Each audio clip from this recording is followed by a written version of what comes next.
you took all that energy you spend worrying about stuff that you can't control and put it into your game and even being better at what you do, because you're already good at what you do, but there's another level, right, of mastery.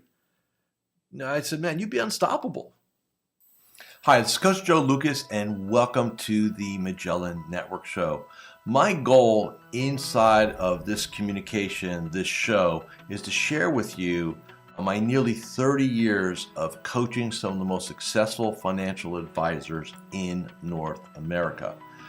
We're going to be talking about strategies, syntaxes. We're going to be bringing guests on from time to time, and I'm going to share with you what's working now. So think of this show as sort of like a little one-on-one kind of mini coaching cast, if you like, where we're going to be going in depth from time to time on strategies to help you grow your business, get more effective, become more efficient, find balance in your time management, grow your business, and quite frankly, whatever else is going on in the world today. So before we get to today's episode, I'd love for you to do a couple things for me. Number one, make sure that if you're watching this on YouTube, that you subscribe to our YouTube channel. If you're doing the audio, make sure that you give us a review on whether it's Spotify or Apple. We'd really appreciate that. And quite frankly, that does help. It does matter when you rate things and like things and subscribe to things. It helps us get the word out to more of the industry. And lastly, I have a very special gift for you. Go to MagellanNetwork.net, so one word, MagellanNetwork.net, and I have for you a complimentary membership, 100% gratis, where you can tap into about between 50 and 75 hours of masterclasses, forms, tools, templates, and strategies. So please go ahead and make sure you go ahead and get that claimed. Smash the like button and subscribe. And please go ahead and leave us a review on whatever podcasting platform you're on. And now, let's get to this week's episode. Hi, it's your Coach Joe Lucas, and welcome to this episode of the Magellan Network Show. As June is just barreling through, and we're just a couple of weeks away from the start of second half / third quarter, I thought we'd have a conversation today about the difference between being the best at something and being the biggest at something. And the reason why I'm bringing this up for my Magellan Network family is that I think a lot of times, and I definitely, this will be maybe a little more personal story. For many years, I had this fascination, if you will, part of it ego-driven, to want to be the largest coaching firm for advisors. And I probably carried that along with me for a good decade, if not a decade and a half of my career. And I would always do what I call compare contrast, right? So I compare myself to other firms. I contrast, what do they do? What are we not doing? How do we get better at what we do? How do we kind of beat them, right? Which is, in retrospect, like such crazy thoughts. And here's the problem. And by the way, same thing for advisors. Like if you're comparing yourself to the top this list or top, we're not going to get into names, but everybody knows the list in our game. And if you're not on that list, or if you're not on stage in New York and all this stuff, that somehow you have failed or you haven't achieved, or if you're not in your top 10 at your branch or top 100 at your firm, somehow you're lesser of an advisor or a business person. And quite frankly, I find that to be so untrue. And what I've learned to really understand and realize is, and I get it from where they're coming from, right? The list creator people, right? Is that they think, well, hey, we're going to be competitive. We're going to show and we're going to inspire advisors, right? To want to be in that top 10, to go on that trip, to do all that stuff. Here's reality. For every advisor that is like gets their competitive juices flowing, right? It probably diminishes 5 to 10 of them, right? Like, oh, I'll never get on that list.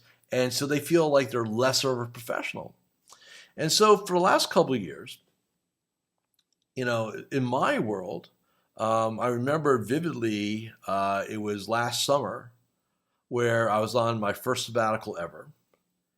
And I just came to, I remember I was in Tuscany, and I was sitting there watching the sun come up over the mountains, over the hills, having a cappuccino, reading 10x is easier than 2x, which is a great book, by the way. And I said, you know what? Let's just be the best at this and not worry about being the biggest. And as soon as I uttered that word or that statement, I felt like this heaviness of this weight was lifted off me. In other words, I was not going to compete against other firms to see, who's bigger, who's got more clients, stuff like that. What I was going to do was to be the best at what I do, drive the most impact for my clients, drive the biggest value creation for our members. And who cares how big it is? Just because if you're the best and your goal is to strive to be the best, you'll attract those that appreciate it. That's the bottom line, right? And so once I made that declaration, things started to change for me. I no longer cared about what all my competitors were doing on LinkedIn.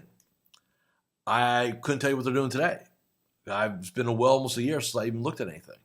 I don't go to their websites anymore. I don't check it out. I don't care. I just don't. My goal is to be the best, and I don't need to look at what they're doing for me to be at the best. Hi, Coach Joe Lukacs here, and I'm just breaking here for a moment just to do a couple quick reminders. Number one, make sure you subscribe to our YouTube channel or our podcast. In addition, please leave a comment or a review. Those things really, really matter. And share this episode with 3 of your colleagues inside the financial services space. And lastly, make sure that you go ahead and claim your free membership inside of Magellan Network. Now back to this week's episode. And I think it's so important for advisors to stop looking around and trying to figure out who's on what list, and let's just focus on being the best you can be, adding the most value to your client relationships, having the most impact. The rest of it will take care of itself. And if you happen to end up on a list because you're just great at what you do, great. But I've seen in my career got advisors looking to get on those lists specifically and engineer their businesses around those lists. Why? Number one, they make more money, of course. Really, the driver, though, is ego, right? They want to be in the top 50, top 100. It's a driver. And I'm not saying that to throw shade or to diminish or marginalize that. Look, if that's your driver, I get it. I do. But here's what I've learned. When you strive to be the best, you're going to create massive value for your clients. You're going to sleep really well at night because you're playing your game. And I want you to think for a moment, and I think a lot of you are going to get this. If you took all the time and energy that you spend looking at what other advisors do, what's going on in the industry, right, and all this stuff, and just channeled that into just mastering your craft, being the best, none of that would matter. And I'll give you like a couple of vivid examples, and I'm going to keep the names out of it because they're going to watch and listen to this. They'll know who they are. I got one client for probably almost 20 years now. Every time there's new regulation or the possibility of a new regulation, I will get, it's like clockwork, I will get an email from him. Hey, a Reg BI, do you think this is going to be a problem? DOL, do you think that's going to be a problem, right? All this stuff. I go, man, if you just took all that energy into, and he does a great job with his clients, so it's not like he's not, so I'm going to be very clear on that. But I said, if you took all that energy you spend worrying about stuff that you can't control and put it into your game and even being better at what you do, because you're already good at what you do, but there's another level, right, of mastery. I said, man, you'd be unstoppable. But you're always worried about stuff you can't control, right? And then I got other client, like, anything in the industry. Like, he reads all the industry websites and stuff like that. And we're not going to get into names here. Everybody knows what they are. And it's like, who changed firms and like, who cares? Like, how's that going to help you do your job? It doesn't. But we all get seduced because we wouldn't think we want to be knowledgeable, right? And quite frankly, I think for a lot of advisors, it's just a damn procrastination strategy. Oh, let me see what's going on with blank.com today, right? Who cares?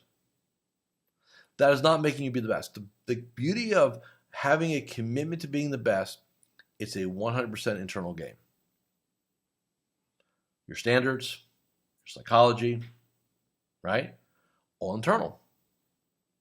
You don't need validation from somebody else. We don't need permission.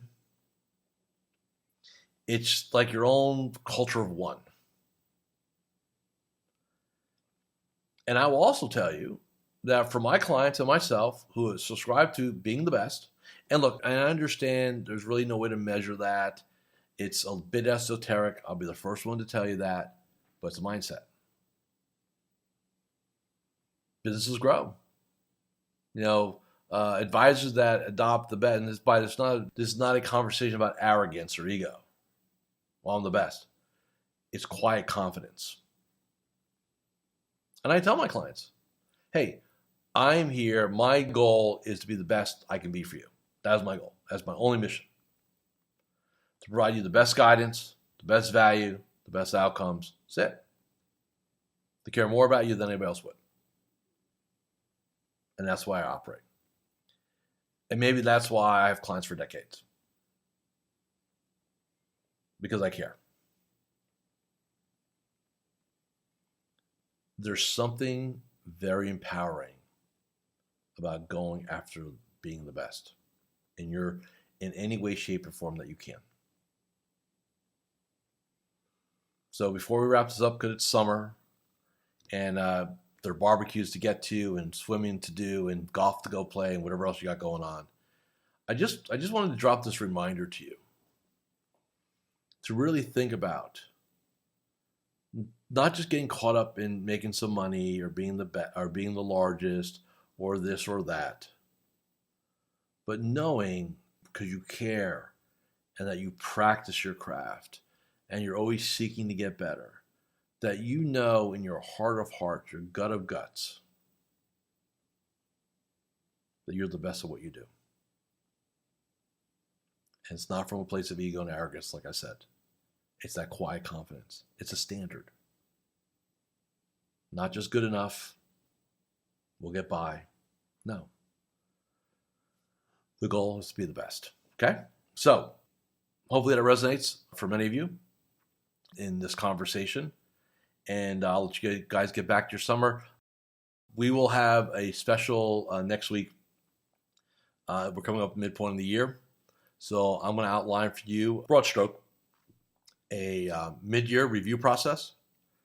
And for those of you who are not members of Magellan Network, because this will be access to all of our members, we'll let you know how to get access to the masterclass, where you can walk through your 3-part mid-year review process. Will absolutely give you clarity and certainty on what you need to do to have the best second half of your career. Okay?